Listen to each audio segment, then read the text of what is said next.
오늘 저는 참 그리스도인이라고 하는 제목으로 여러분들과 같이 은혜를 나누기 원합니다. 우리가 예수를 믿는데요. 예수를 믿는다는 게 뭘까? 왜 예수를 믿는가? 이런 근본적인 질문을 때로는 할 필요가 있습니다. 근본적인 질문을 통해서 예수를 믿는다는 게 무엇인가, 그리고 그리스도인으로 산다라고 하는 것이 오늘 우리의 삶 속에 어떤 의미가 있는가, 이것을 질문하는 것입니다. 그리스도인, 우리가 이제 크리스찬이라고 하는 그런 말을 쓰죠. 우리가 다 크리스찬입니다. 그리스도인. 근데 이 그리스도인이라고 하는 말에 참 그리스도인, 오늘 설교 제목에도 참 그리스도인이라고 하는 제목을 붙였는데요. 이렇게 그 그리스도인이라고 하는 단어 가지고는 조금 뭔가 허전하니까 거기다가 진실한 또는 참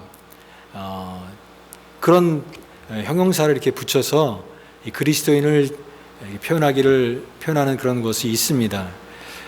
유진 피터슨이라고 하는 분이 계시죠. 책을 많이 쓰신 그분이 온전한 명사는 형용사를 필요로 하지 않는다, 그런 말을 했어요.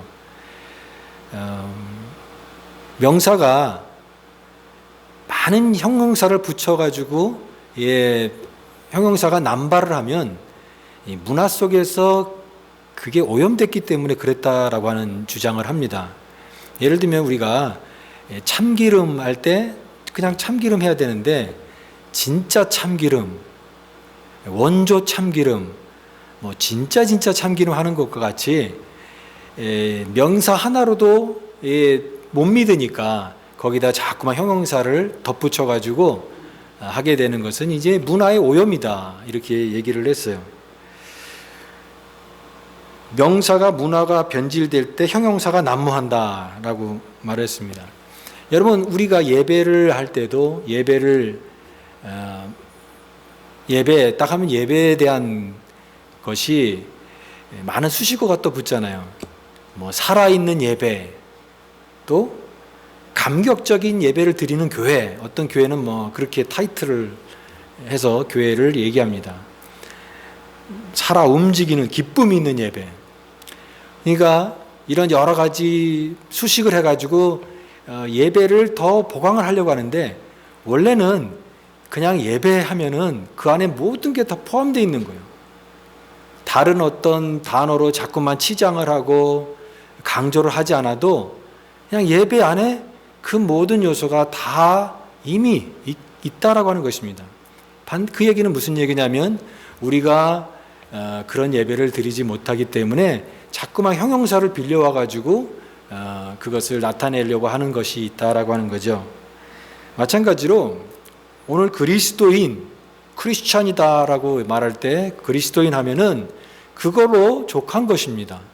거기에 뭐 참된, 참 그리스도인, 이렇게 말을 하는 것이 오히려 정말 이 그리스도인이 나타내는 그 단어 하나만으로도 충분한데, 거기에 자꾸만 다른 것을 가져오는 것은 그만큼 우리가 이 그리스도인의 본질을 많이 놓치고 살아가는 것의 반증일 수 있다라고 하는 거죠. 그래서 저는 오늘 우리 성도님들과 같이 그리스도인이라고 하는 말이 처음 성경에 나오는 이 사도행전 11장 26절을 통해서 원래 이것이 어떻게 생겼으며 또 어떤 의미가 있는가, 또 오늘 우리가 이 말씀을 통해서 적용해야 될 귀한 진리가 무엇인가를 같이 나누기 원합니다. 가장 먼저 이런 용어를 쓰고 그 의미를 살았던 이들은 어떤 삶을 살았는가 하는 것이죠. 그래서 오늘 우리가 보게 되는 그 사도행전 11장에는 안디옥 교회가 나오는 것입니다. 그리고 그 안디옥 교회에 26절 말씀에 비로소 그리스도인이라 일컬음을 받게 되었더라. 여기가 첫 번째로 크리스찬이라고 하는 용어가 이 안디옥 교회에서부터 시작됐다라고 하는 것을 알 수가 있습니다. 이 안디옥 교회는 처음에 시작이 큰 핍박 때문에 생기게 되었습니다. 사도행전 8장 2절에 보면 이제 스데반 집사님이 순교를 하게 됩니다. 그 스데반의 순교를 통해서 동시에 이제 예루살렘 교회에 큰 핍박이 일어났어요. 예수 믿는 사람들을 핍박하기 시작하는데 그 규모가 커졌습니다. 그래서 많은 사람들이 그 박해를 피해서 각지로 흩어졌습니다. 우리 흩어진 나그네라고 하는 그런 표현이 있죠. 신앙을 방해하니까, 신앙을 못하게 하고 박해하니까 그 신앙을 포기하지 않고 그들은 흩어져서 여러 지역으로 흩어져서 그 신앙을 지키기 위해서 흩어졌는데, 바로 이런 흩어진 사람들이 모여서 교회를 세운 것이 바로 이 안디옥 교회라고 하는 것입니다. 안디옥 교회. 그 최초의 이방인 교회가 바로 안디옥 교회입니다. 안디옥이라고 하는 그 지역에 성경에는 그 두 지역이 나와 있는데, 비시디아 안디옥과 수리아 안디옥이라고 하는 지역이 두 개 나오는데요. 여기에 사도행전 11장에 나오는 이 안디옥은 수리아 안디옥 지역입니다. 그 당시에 큰 대도시였어요. 이제 예루살렘에서 많은 핍박이 있고 예수 믿는 것 때문에 박해가 일어나니까 거기서 흩어진 사람들이 이제 이 안디옥 지역에 이르러서 지도자도 없었습니다. 그래서 어떤 그런 중심 어떤 그런 것도 없이 흩어진 사람들이 그래도 그들의 신앙을 지키기 위해서 이렇게 함께 모여서 최초의 이방인 교회를 세웠다. 그것이 바로 안디옥 교회다라고 하는 것입니다. 근데 나중에는요, 이런 참 어려운 시기를 통해서 세운 교회인데, 이 교회가 나중에 이방 선교의 그 중심 역할을 하는, 이방 선교의 전초기지 역할을 하는 그런 안디옥 교회가 되었다라고 하는 것입니다. 저는 이 안디옥 교회를 묵상하면서 우리 성도들과 함께 나누고 싶은 것은, 예수님의 말씀이 그런 말씀이 있죠. 예수님께서 먼저 된 자 나중되고 나중된 자 먼저 된다라고 하는 말씀이 기억이 납니다. 이 안디옥 교회는 말하자면 참 이게 어려운 그런 배경 속에서 탄생한 교회고요. 이 예루살렘 교회보다도 뒤늦게 시작한 그런 교회지만, 오히려 예루살렘 교회가 약화됐을 때 이 안디옥 교회는 점점점 성장하고 강하고 이렇게 성장하는 그런 교회가 되었다라고 하는 것입니다. 신앙의 순서가 중요한 것이 아닙니다. 먼저 된 자, 나중된 자가 중요한 것이 아니라 끝까지 신앙인이냐 아니냐, 이것이 중요하다라는 것이요. 바로 이 안디옥 교회가 늦게 이렇게 하나님의 교회의 어떤 그런 예루살렘 교회에 비해서 늦었지만, 그러나 이 안디옥 교회가 오히려 더 아름답게 성장해서 이제 나중에는 예루살렘 교회에 어려움이 있을 때 그 교회에 도움을 주는 그런 교회가 되고, 또 바울과 또 이런 사역자들을 통해서 이방 세계의 많은 사람들에게 복음을 전하는 이방 선교의 가장 중요한 역할을 하는 그런 아름답고 위대한 교회가 되었다라고 하는 것입니다. 그러나 그 시작은 박해받은 사람들이 피난 와가지고 함께 모여서 그렇게 처음에 미약한 시작을 했는데 그렇게 되었다라고 하는 것입니다. 여러분, 그렇기 때문에 우리가 이 안디옥 교회를 통해서 배울 수 있는 것은, 우리가 신앙생활을 하는 동안 항상 어떤 순서가 중요한 것이 아니라 내가 작은 시작이라 할지라도 계속해서 꾸준하게 성장하는 것이 중요하다라고 하는 것입니다. 어떤 사람이 이렇게 얘기해요. 나는 늦게 믿었습니다. 나는 어떤 우리 가정에 신앙적인 배경이 없습니다. 그렇게 얘기하는 사람이 있어요. 나는 믿음이 없어요. 나는 참 믿음이 너무 없어요. 근데 여러분, 그런 성도들이 오늘 이 안디옥 교회를 통해서 보면은 그런 시작 속에서도 얼마든지 하나님의 그 손길 속에 위대한 그런 믿음의 역사들이 일어날 수 있다라고 하는 것입니다. 우리의 신앙은요, 작은 데서부터 자라는 것입니다. 처음부터 우리의 신앙이 완성돼 가지고 이렇게 태어날 때부터 완성된 모습으로 있는 사람은 없습니다. 그러나 작고 연약한 그런 모습 속에서 그 신앙이 계속해서 꾸준히 성장하게 될 때 정말 위대한 그런 믿음이 되는 것이죠. 그래서 우리는 신앙 공동체 안에서 계속해서 우리가 해야 될 것은 뭐냐면 성장하는 것입니다. 자라는 것입니다. 장성한 그리스도의 장성한 분량에 이르기까지 자라가라 라고 말씀하셨기 때문에 우리는 계속해서 신앙이 중단되지 않고 성장하고 자라고 계속해서 우리가 나아가야 된다라고 하는 것입니다. 이 신앙이 자란다라고 하는 표현은 다르게 얘기하면은요, 그리스도를 닮아간다라고 얘기할 수 있습니다. 여러분, 그리스도를 닮아가고 있습니까? 예수 그리스도를 닮아간다. 우리가 하나님의 교회 안에서 한 공동체 안에서 그리스도를 닮아간다라고 하는 것은 내게 없는 어떤 그런 특성을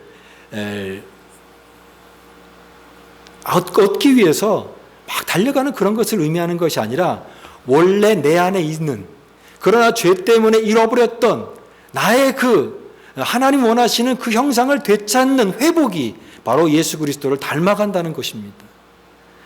내 안에 원래 그런 성품이 있었고 하나님의 형상이 있었습니다. 근데 죄로 인해서 그런 형상과 그런 성품들이 다 망가졌습니다. 그러나 이제는 예수 그리스도를 만나고 그분을 경험하고 복음을 깨닫는 자는 이제 그리스도의 장성한 분량에 이르기까지 쉼없이 성장하고 목표를 향해서 나아갈 때 우리 안에 잃어버렸던 하나님의 형상이 회복되는 것입니다. 그것이 바로 예수 그리스도를 닮아간다는 의미인 것입니다. 신앙생활을 하면서 가장 감동적인 것은 교회가 뭐 큰 건물을 짓는 것도 아니고요, 또 뭔가 위대한 뭔가 업적을 이루는 것도 아니라 교회의 구성원인 한 심령이 변화되는 것입니다. 근데 이렇게 보면은 저 사람이 과연 변할 수 있을까? 그런 사람들도 있어요. 돌 같은데, 딱딱한 사람인데 절대 안 변할 것 같은데, 근데 세월이 지나면 하나님께서 세월 속에서 하시는 일들이 있습니다. 그런 사람들이 변화되는 거예요. 성장하는 것입니다. 나중에 보니까 정말 하나님의 교회에 꼭 필요한 그런 장성한 분량에 이르기까지 성장한 그런 성도를 됐을 때 참 그 모습이 너무나 감격스럽고 은혜가 넘칠 수밖에 없습니다. 가장 큰 은혜는요, 돌이 부서져서 옥토가 되는 것입니다. 그래서 좋은 땅이 되는 거예요. 안디옥 교회는 이와 같이 완성된 그런 교회가 아니었지만 흩어진 사람들이, 신앙의 자유 때문에 피난 온 사람들이 함께 모여 있는데 그 교회가 더 오히려 아름답게 성장해서 세계 선교의, 이방인 선교의 큰 역할을 감당하는 아름다운 교회가 되었다라고 하는 것입니다. 오늘 우리도 내 시작이 믿음이 없고 또 우리 가정에 어떤 신앙적 배경이 없다 하고 한더라도 그것이 이유가 되는 것이 아니라 주님 안에서 견고하게 뿌리를 내리고 계속해서 그리스도의 장성한 분량에까지 성장하고 자라고, 그래서 주님이 원하시는 그런 아름다운 모습으로 자라가야 되는, 그래서 주님의 기쁨이 되는 저와 여러분 될 수 있기를 간절히 바랍니다. 안디옥 교회의 이 성도들의 신앙은 결국은 하나의 그런 일회성, 그냥 한번 반짝이는 그런 것이 아니라 계속 꾸준히 일관성 있게 계속 했기 때문에 한 단계에 이르렀다라고 하는 것입니다. 그래서 비로소라고 하는 단어를 쓰는데요, 비로소, 마침내. 여러분, 이 안디옥 교회가 참 귀한 것은요, 그리스도인이 될 뻔했다가 아니라 마침내 그리스도인이 되었다라고 하는 것 때문에 참 이게 감격스러운 것입니다. 그리스도인이라고 하는 말은요, 예수에 속한 자구나 이런 뜻입니다. 그 말하는 것과 행동하는 것과 그 관심사가 항상 예수에 관계된 그런 특징이 있기 때문에 저들은 그리스도인이다 이런 말을 하는 거죠. 원래는 이 의미는 믿는 사람들이 입에서 나온 말이 아니라 아마도 이 그리스도인이라고 일컬음을 받게 되었다라고 하는 이 말은 믿지 않는 사람들의 입에서 나온 말로 추정이 됩니다. 아마 약간은 비난, 약간은 그 비꼬는, 우리 한국말에도 그런 말이 있잖아요. 예수쟁이. 그러니까 뭐 항상 그냥 예수하고 예수 믿는 것, 그런 신앙생활에 대해서만 늘 말하고 행동하고 그 관심사가 온통 거기에 있는 사람들을 세상 사람들이 안 좋은 말로 약간 비아냥되는 말로 할 때 예수쟁이다 이렇게 얘기하잖아요. 여기 그리스도인이라고 하는 말도 그런 의미가 있습니다. 약간의 그런 비난의 의미가 담겨 있는데, 그러나 이게 역설적이게도 동시에 이게 다른 것과 특징이 있는 뚜렷한 특징이 되었다라고 하는 것입니다. 여러분, 그리스도인이라고 하는 것은요, 그리스도를 따라가는 사람들입니다. 추종자예요, 추종자. 이 추종자는요, 원래 추종자가 되려면 계속 일관성이 있어야 됩니다. 여기로 갔다가 이쪽 다른 길로 따라갔다 하는 사람들은요, 이 추종자라고 얘기할 수 없어요. 그 길을 그냥 계속 가는 것입니다. 그 사람만 따라가는 것입니다. 우리가 어떤 펜이라고 했을 때 광펜이라는 말을 쓰잖아요. 광적으로 좋아하는 펜. 그 누군가를 이렇게 막 좋아하면 광적으로 막 좋아하는 사람이 있잖아요. 그 광펜은 되려면 이 사람, 이 가수도 좋아했다가 저 가수도 좋아했다고 하는 사람은 이 광펜이라고 말할 수 없습니다. 광펜은 한 곳에 꽂혀가지고 정말 한 방향으로 그 마음이 그냥 쏠리는 것을 광펜이라고 말할 수 있는 거죠. 추종자구나, 그리스도인이구나, 크리스찬이구나, 이 말은 그 말하는 것과 행동하는 것과 그 관심사가 일관되게 예수 그리스도에 관심이 있는 그것을 그들이 특징이 있었기 때문에 그렇게 말한 것입니다. 그런데요, 아까 얘기했던 것처럼 이것이 조롱과 비난의 말이 된다 할지라도, 그러나 그것을 받아들이는 당사자에게는 오히려 그것이 긍지가 되었다라고 하는 것입니다. 그래서 사도 바울은 그리스도의 종이라고 하는, 내가 그리스도의 종이다라고 하는 것을 자기의 가장 큰 자부심과 긍지로 여겼어요. 그래서 바울 서신에 항상 맨 앞에 예수 그리스도의 종된 사도된 나 바울은, 대표적인 그런 문장을 씁니다. 나는 예수의 종이다. 어떤 목사님들은 나는 그리스도의 노예입니다, 이렇게 표현을 해요. 나는 종입니다. 근데 그것이 부끄럽고 감추고 싶은 그런 것이 아니라 내가 자랑스러운 거예요. 내가 그리스도의 종이 되었다라고 하는 것이 어떤 것보다도 비교할 수 없는 그 자랑과 자부심이 담겨 있는 그 말, 바로 그런 것입니다. 세상 사람들이 그리스도인이구나, 예수쟁이구나 라고 하는 것이 오히려 안디옥 교회의 사람들에게는, 내가 정말 그만큼 예수 그리스도가 안 믿는 사람들이 본다고 해도 그 특징이 뚜렷하구나, 오히려 그들에게는 아름다운 칭호가 되었다라고 하는 것입니다. 이 꾸준함, 이 일관성이 결국은 26절에 나와 있는 비로소 그리스도인이다 라고 하는 말의 결론이 된 것입니다. 비로소, 드디어, 마침내 그리스도인이 되었다. 그리스도인이 될 뻔했다가 아니라 그렇게 되었다라고 하는 것입니다. 감리교회 요한 웨슬레 그 목사님 설교 중에 Almost Christian이라고 하는 그 설교 제목이 있습니다. 한국말로 번역을 하면은 거의 그리스도인, 이렇게 번역을 하는 게 맞겠죠? almost 거의 그리스도인이다. 이 바울이 원래 이 아그리빠 왕, 사도행전에 이제 뒷부분에 보면은 아그리빠 왕에게 복음을 전하잖아요. 그럴 때 여러 말로 이 복음을 전하니까 아그리빠 왕이 이런 얘기를 합니다. 바울아, 네가 적은 말로 나를 설득해가지고 그리스도인 되게 하려고 하는구나. 거기서도 almost 거의 나를 그리스도인 되게끔 이렇게 자꾸 설득하려고 하는구나. 나 설득 안 되려고 하는데 자꾸 설득하는구나. 그때 바울이 했던 말을 기억하십니까? 왕이시여, 나는 여기에 있는 모든 사람들이 내가 이렇게 결박돼서 자유의 몸이 되지 않은 결박된 것 외에는 모두가 다 나와 같은 사람이 되기를 원합니다.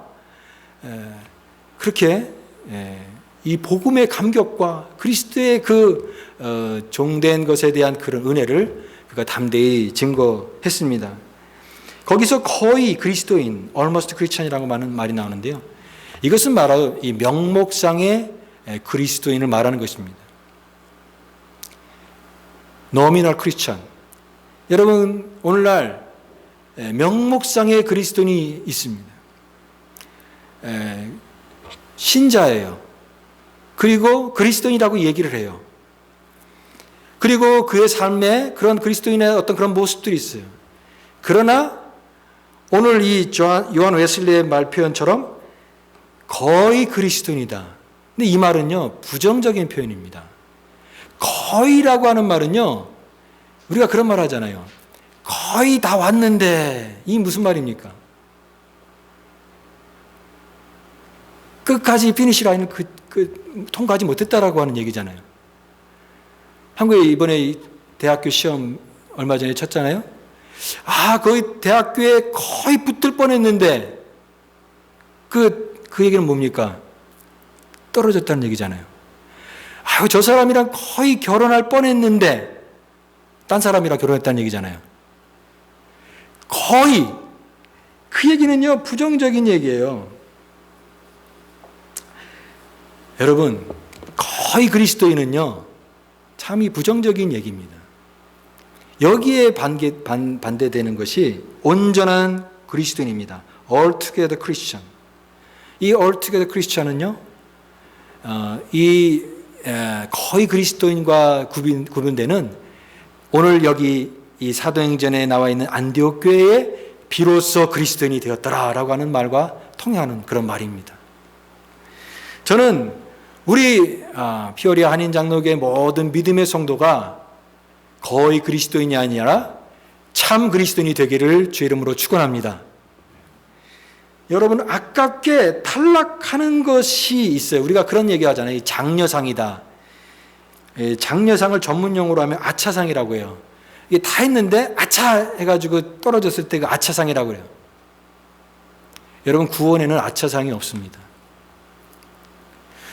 내가 거의 구원까지 갔는데 내가 안 됐다. 그래서 떨어진 사람 중에 내가 수석이다. 떨어진 사람 중에 수석도 떨어진 것입니다. 불합격 수석 중에 그 의미가 없어요. 거의 그리스도인이 될 뻔했다라고 하는 것이 얼마나 그게 아쉬운 일이겠습니까? 거의 그리스도인이 아니라 그리스도인이 돼야 된다라고 하는 것입니다. 우리 모두가 거의 그리스도인이, 오늘날 많은 사람들이 그런 사람들이 많은 거예요. 참 어떻게 보면은 믿는 사람 같기도 하고 안 믿는 사람 같기도 하고, 이게 흐리멍텅한 거예요. 예수 그리스도를 믿느냐, 내가 거듭난 구원받은 하나님 자녀냐, 그런 것 같기도 하고 아닌 것 같기도 하는 거의 그리스도인인데 이런 사람들이 있다라고 하는 것이 얼마나 안타까운 일입니까? 그런 그리스도인이 될 뻔한 그런 사람들이 아니라 그리스도인이 되라라고 하는 것입니다. 바로 이 안디옥 교회는 마침내 비로소 그리스도인이라 일컬음 받게 되었더라. 이 교회 소문을 듣고 파송한, 예루살렘 교회가 파송한 사람이 누구냐면 그 유명한 성경교사로 성경에 탁월한 그런 가르침을 하는 이 바나바라고 하는 사람입니다. 이 바나바가 이 안디옥 교회에서 계속해서 일관되게 가르친 그런 내용이 어디 나오냐면 23절 말씀입니다. 23절. 바나바는 이 안디옥 교회에 와서 뭐를 외쳤을까요? 바나바가 전한 안디옥 교회를 세운 그 메시지의 핵심이 뭘까요? 그게 바로 23절인데, 그가 이르러 하나님의 은혜를 보고 기뻐하여 모든 사람에게 그 다음에 굳건한 마음으로 주와 함께 머물러 있으라. 굳건한 마음이라고 그랬어요. 굳건한 마음. 굳건한 마음은 이렇게 왔다 갔다 이렇게 하는 마음, 환경 때문에 믿음이 흔들리고 그런 믿음이 아니라 굳건히 붙어있는 그런 믿음을 말하는 것입니다. 주변 상황이 흔들리지 않고 휩쓸리지 않고 낙심하지 않고 목적이 뚜렷하게 마음을 견고히 한 그런 사람이 되라.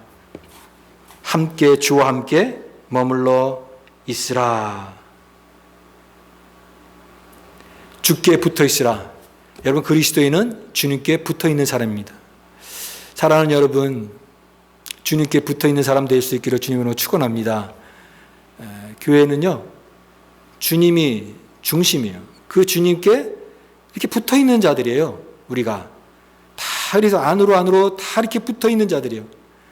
때로는 세상의 바람이 흔들고 이 세상의 물결이 우리를 흔들고 자꾸 떨어져 나가끔 한다 할지라도 그럼에도 불구하고 계속 주님께 붙어 있는 사람, 그게 그리스도인입니다. 주께 붙어 있으라. 그래서 이 바나바는 굳건한 마음으로 주와 함께 머물러 있으라 라고 하는 이 메시지를 통해서 이 안디옥 교회를 계속해서 말씀을 통해서 한 영혼 한 영혼 세우고 굳건히 세웠던 것입니다. 오늘 이 안디옥 교회는 그리스도인이라고 하는 이 이름을 걷게 됐는데요. 여러분, 그리스도인의 진가는 이것입니다. 어떤 이름이 주는 타이틀이 아니라 그 이름에 걸맞는 삶입니다. 삶. 그냥 이름만, 그냥 타이틀만 그리스도인이라고 하는 것은 그것은 오래가지 못합니다.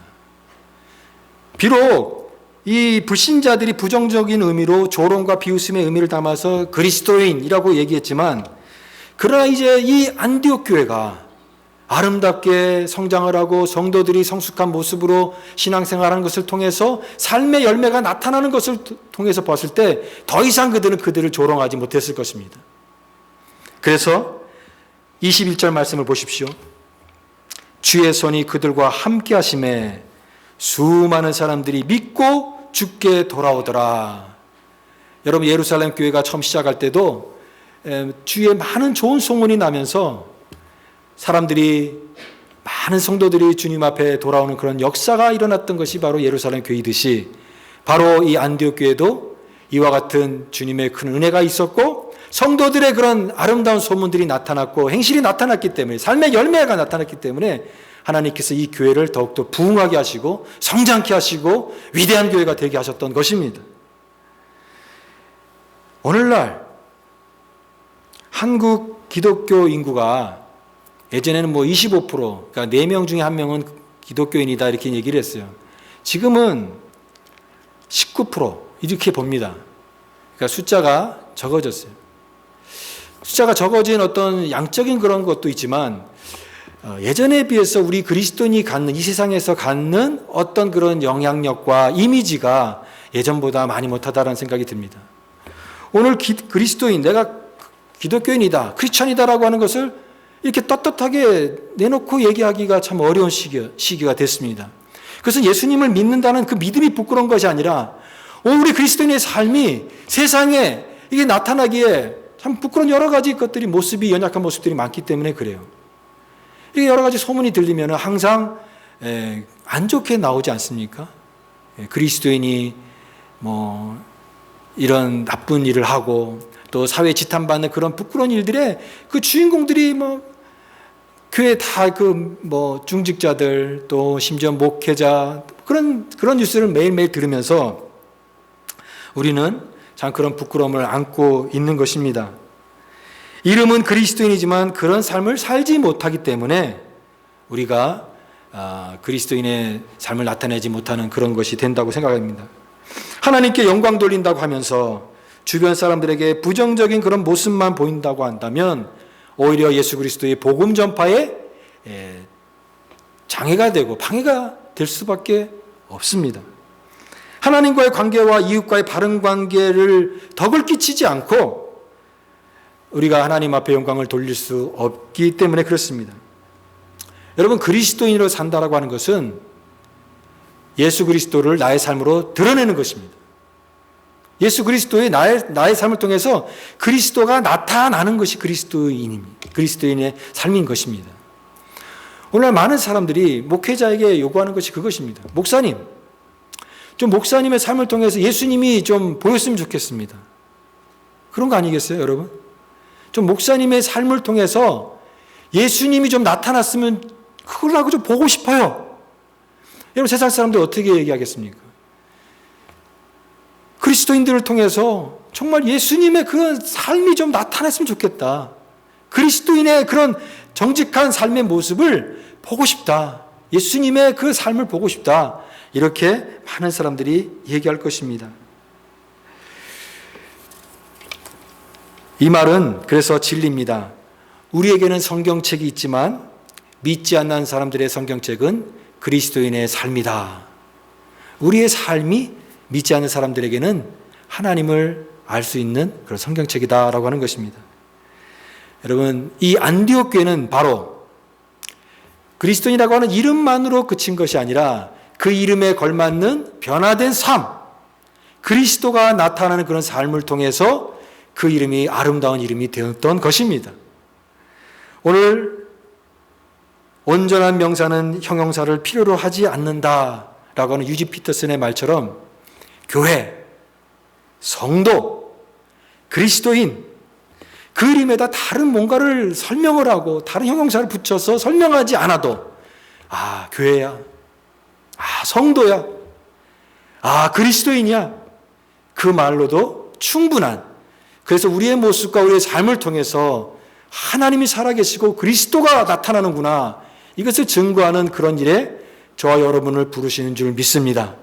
이것이 바로 오늘 우리가 그리스도인으로 살아가는 이유이고 오늘 안디옥 교회를 통해서 우리에게 주시는 도전이고 또 하나님의 주신 말씀인 줄 믿습니다. 오늘 그런 그리스도인 될 수 있기를 간절히 주의 이름으로 축원합니다. 될 뻔한 사람이 아니라 온전한 그리스도인이 되시기를 간절히 바랍니다.